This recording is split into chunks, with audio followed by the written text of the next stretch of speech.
So this investment plan is for the small investor. Now, I want to say something, and it's that the small investor is basically almost all of us, because to not be considered a small investor, you have to be making at least $200,000 a year. If not that, you have to be worth at least $1 million excluding your primary residence. That basically means that's about 90 to 92% of all Americans. Almost all of us are small investors. And in this video, I'm gonna give you guys a plan for investing. Now, that means if you have $100, $500 or even $1,000, you're going to be able to do this plan. It does not involve you buying some real estate to get yourself into debt, to potentially make some money. It does not involve grabbing your $50 and putting it into a stock and waiting 30 years to have a profit. It doesn't involve any of those things. It involves you putting your money into something you can truly control and making more money. Let's get right into it. The very first thing, guys, is you have to put your money into production. That is what I've learned. Early on, when I first started saving money, I was obsessed with having my money make me more money. That was my whole idea. I want to have my money multiply itself. The big problem is when you're dealing with $1,000 or like $2,000, even $10,000, if you hope to get like 10% or 20% on your money, which is a little crazy, then in reality, it is still going to take a long time for you to match or surpass your income. And you need your income to pay for all your things. So here's the best investment you can make. It's going to be in production. Production is your trade. What you do to actually earn money. Instead of putting $50 or $100 or $1,000 into a stock or some real estate, into some heavily leveraged deal, well, grab that money and put it into your trade. My friend, he became an electrician and he's making over $6,000 a month. My other friend, he became a software engineer and he's making over $200,000 a year. So he's a big investor. And I have another friend, well, he works for a gas company and he's making over $30 an hour. That basically means the best investment you can make is going to be in yourself, into production. That is going to secure yourself more income, more money, more protection from competition, and also protection from job loss. So invest in your trade and get very good at what you're doing. Also, your job, what you do for money, is not a reflection of who you are. So be willing to work a job that you may not like but pays a lot of money, as long as it's not violating somebody, if you know what I mean, okay? Now, the second investment you can actually make is going to be investing into your tools of production.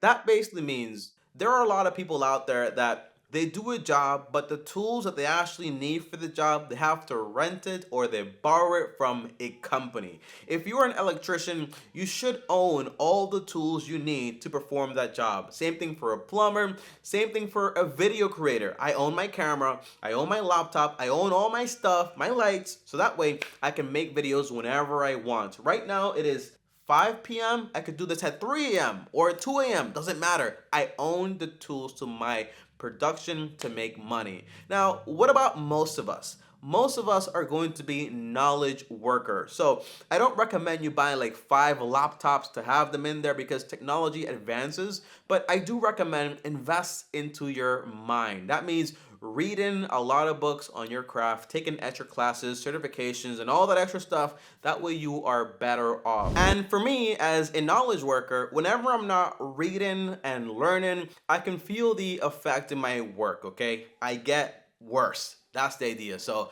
invest in the tools. You should have the tools you actually need. Making this video just reminded me I need to have an extra pair of headphones. I should have an extra pair of SD cards and a few other things I basically need, miscellaneous. That way, if anything happens, I have a replacement on hand. Number 3 is going to be investing some of your money to actually build up a food stash. I never thought I would be making a video about having some food in the closet, food enough to actually help you out for like the next year or whatever. Now, this is not me telling you that the world is going to end tomorrow, so you need to prepare. That is not what I'm talking about. I'm talking about clearly just from an investment perspective. Whenever you buy something, and you'll notice this, like I've been looking to buy some beef for my family and I. And guess what? We can't get any beef, okay? It is so expensive. Obviously, we're gonna find some, we're gonna be shopping around and comparing prices, but prices went up from $175 for us to $250. If I would have grabbed some money and stocked up back then, well, I would have had enough beef for like 6 months to a year and I'd have to worry about it. So having a portion of your money invested into the things you actually need is going to be super beneficial. At the end of the day, guys, okay, the dollar bill is just a claim to wealth. And if something bad were to happen, guess what? You don't have actual wealth, you just have paper.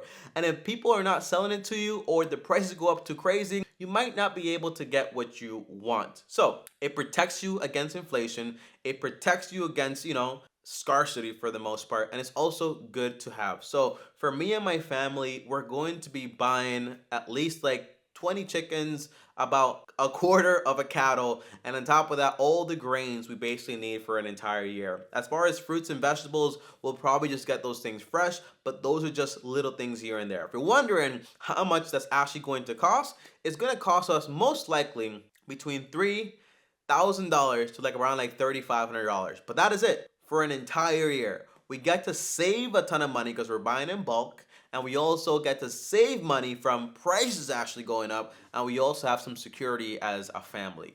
This makes a massive difference. I'll tell you something, okay? I went to the ATM once to take out some money, like 500 bucks. I couldn't because there was a limit, okay? I called my bank and they tell me, we can't let you take out any more money, even though it's your money. So if there's ever a time where I can take money out of a bank for whatever reason, I want to be able to have the goods and things I need for my family without having to worry about having claims to wealth, basically dollar bill, whatever you want to call it, whether that's Bitcoin or whatever. You need to have the actual wealth, not just claim to wealth, if you know what I mean. Number four is going to be buying the home where you actually live. Now, for some people, this is going to mean, hey, Tommy, I'm renting. I don't even own this place, okay? And I can't even afford a house where I'm at, okay? It's so expensive. For you, I tell you, believe in immigration. It is a real thing. Believe in migrating. If you live in the East Coast and it's too expensive, move to the West Coast. If the West Coast is too expensive, well, move to the center, to the south, wherever you basically can to get ahead, okay? Because spending 30 years as a servant to pay for a house is not a good deal in my books, okay? So if you're able to move somewhere else and instead of taking 30 years, you take less than 15 or even 10 years, that is going to be much better. Now, by definition, I have to say this, buying a house is not an investment. Because you buy it, your money is in there, but it's not really making you any money. You spend money to keep the house up to date, and also you spend money because it's costing you money. It doesn't really make you anything. However, buying a house also stores your wealth. If you buy a house for $100,000, more than likely in the long term, that house is going to go up in value. On top of that, it is some security for your household, which is also very good because you don't want your wife or your family worried about somebody taking your house away. Now, how do you go about doing this, okay? Now, this means you're going to have to save some money to buy a house and use the bulk of your money to pay it off as fast as possible. And if you're wondering why houses are so expensive, and if you ever heard the idea that land is gonna keep going up because it is just so expensive and they're not making any more of it. The actual reason is because you have a whole bunch of regulations in place as far as, for example, FHA loans, VA loans, and a whole bunch of other things that are being done that creates artificial demand. Basically saying if everyone has access to something, then the price is going to go up, right? If you have less demand for something, then the price is going to go down. But because we cannot control those things, the answer is buy the house you can afford to buy as fast as possible and pay it off as fast as possible. And that means, just like our ancestors, move from place to place to get the home you can pay off as fast as possible. Do not have loyalty to the East Coast or the West Coast. I'm from the South, blah, blah, blah. Doesn't matter. No one is truly from anywhere. We all immigrated here at some point. That's the truth. Now, number 5 is going to be buy things that people are going to need, whether that's real estate, goods and services, businesses, or for example, even precious metals, okay? Or even like food or whatever, okay? Now, this kind of sounds a little strange because usually what we hear is everything is just hands off, right? You just put your money in the stock market, you let it grow, and I'm a part of that the whole thing, okay? But the idea is you have no control over it, and those things can actually go down like crazy. Yeah, real estate is a good investment, but not when you don't have any money and you believe that real estate is always going to go up, and you also believe that you always are going to have a tenant. Those things are not true, and you can lose everything you actually have and built. So if you do this video in order, for the most part, you're going to have something that most people do not have, and that is actual wealth. You're going to have a means to production, you're going to have your tools, you're going to have food, you're going to have your own house. That is actual wealth. It is actual wealth, okay? So if you put that at risk to get something else, usually more money, more paper, more claims to wealth, that's not a good deal because you already have what you need. You just want to expand on it. So how do you do that? Well, you can do that by buying real estate in cash. How do you do that? The answer is I've been here in Oklahoma for about like 3, 4 months, and there are houses here that go for like 20,000, 30,000, 10,000. There are opportunities out there you can actually take advantage of. I know it is not in crazy neighborhoods. No, it's safe neighborhoods. It's just like bad spots. You can buy them, rebuild them, and good people will rent them out for you. That is an option. You could also buy businesses, okay? Small businesses that are maybe they want to retire, you buy them, you put in good management, and that is also a service you can provide for people. You can buy precious metals if you want. Now, that doesn't mean just gold and silver, it might mean having a few of them. Just store your money for the most part if you want to. I have not done this myself, by the way. Most of my money is just in the stock market. I'm growing as I'm making this video, by the way.